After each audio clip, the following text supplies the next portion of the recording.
गधा गधा ही रहा। एक जंगल में एक शेर रहता था।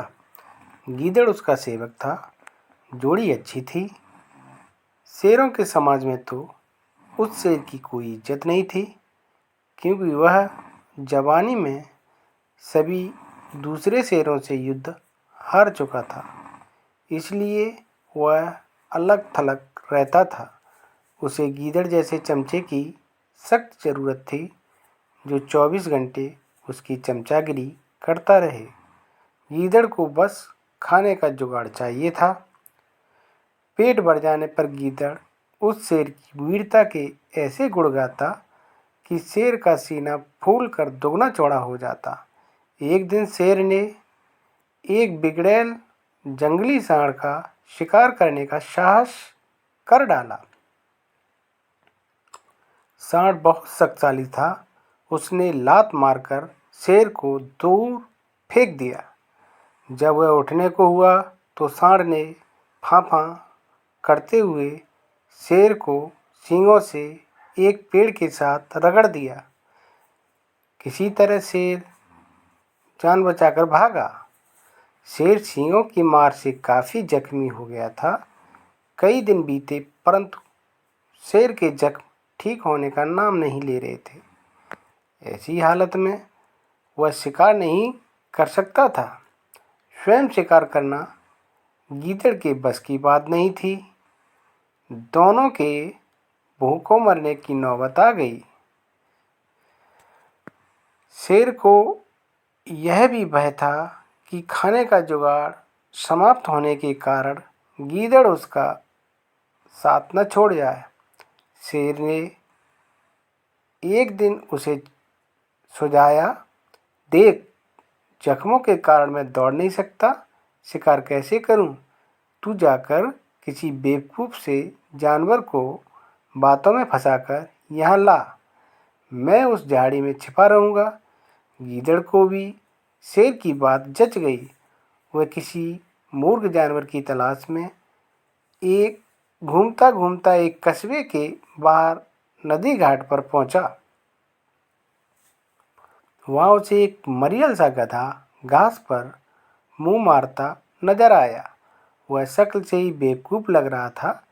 गीदड़ गधे के निकट जाकर बोला, पाए लागूं चाचा, बहुत कमज़ोर हो।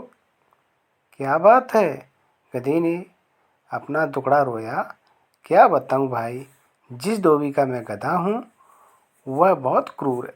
दिन भर ढुलाई करवाता है और चारा कुछ देता नहीं। गीदड़ ने उसे न्योता दिया, चाचा मेरे साथ जंगल चलो, वहाँ बहुत हरी हरी घास है, खूब चरना, तुम्हारी सेहत बन जाएगी। गधे ने कान फड़फड़ाए, राम राम, मैं जंगल में कैसे रहूँगा? जंगली जानवर मुझे खा जाएंगे। चाचा तुम्हें शायद पता नहीं कि जंगल में एक बगुला भगत जी का सत्संग हुआ था। उसके बाद सारे जानवर शाकाहारी बन गए हैं। अब कोई किसी को नहीं खाता। गीदड़ बोला और कान के पास मुंह ले जाकर दाना फेंका।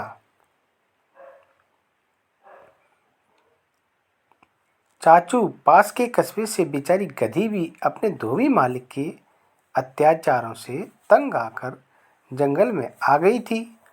वहाँ हरी हरी घास खाकर वह खूब लहरा गई है। तुम उसके साथ घर बसा लेना। गधे के दिमाग पर हरी हरी घास और घर बसाने के सुनहरे सपने आने छाने लगे। वह गीदड़ के साथ जंगल की ओर चल दिया। जंगल में गीदड़ गधे को उसी झाड़ी के पास ले गया जिसमें शेर छिपा बैठा था। उससे पहले कि शेर पंजा मारता, गधे को झाड़ी में शेर की नीली बत्तियों की तरह चमकती आंखें नजर आ गईं। वह डर कर उछला, गधा भागा और भागता ही गया। शेर बुझे स्वर में गीदड़ से बोला, भाई, इस बार मैं तैयार नहीं था, तुम उसे दोबारा लाओ, इस बार गलती नहीं होगी। गीदड़ दोबारा उस गधे की तलाश में कस्बे में पहुंचा। उसे देखते ही बोला, चाचा, तुमने तो मेरी नाक कटवा दी। तुम अपनी दुल्हन से डरकर भाग गए। उस झाड़ी में मुझे दो चमकती आंखें दिखाई दी थीं, जैसी शेर की होती हैं। मैं भागता नहीं तो क्या करता? गधे ने शिकायत की। गीदड़ नाटक करते हुए माथा पीटकर बोला, चाचा, ओ चाचा, तुम भी पूरे मूर्ख हो। उस झाड़ी में तुम्हारी दुल्हन थी। जाने कितने जन्मों से वह तुम्हारी राह देखती रही थी। तुम्हें देखकर उसकी आंखें चमक उठी तो तुमने उसे शेर समझ लिया। गधा बहुत लज्जित हुआ। गीदड़ की चाल भरी बातें ही ऐसी थीं। गधा फिर उसके साथ चल पड़ा। जंगल में झाड़ी के पास पहुंचते ही शेर ने नुकीले पंजों से उसे मार गिराया। इस प्रकार शेर व गीदड़ का भोजन छुटा। सीख: दूसरों की चिकनी चुपड़ी बातों में आने की मूर्खता कभी नहीं करना चाहिए।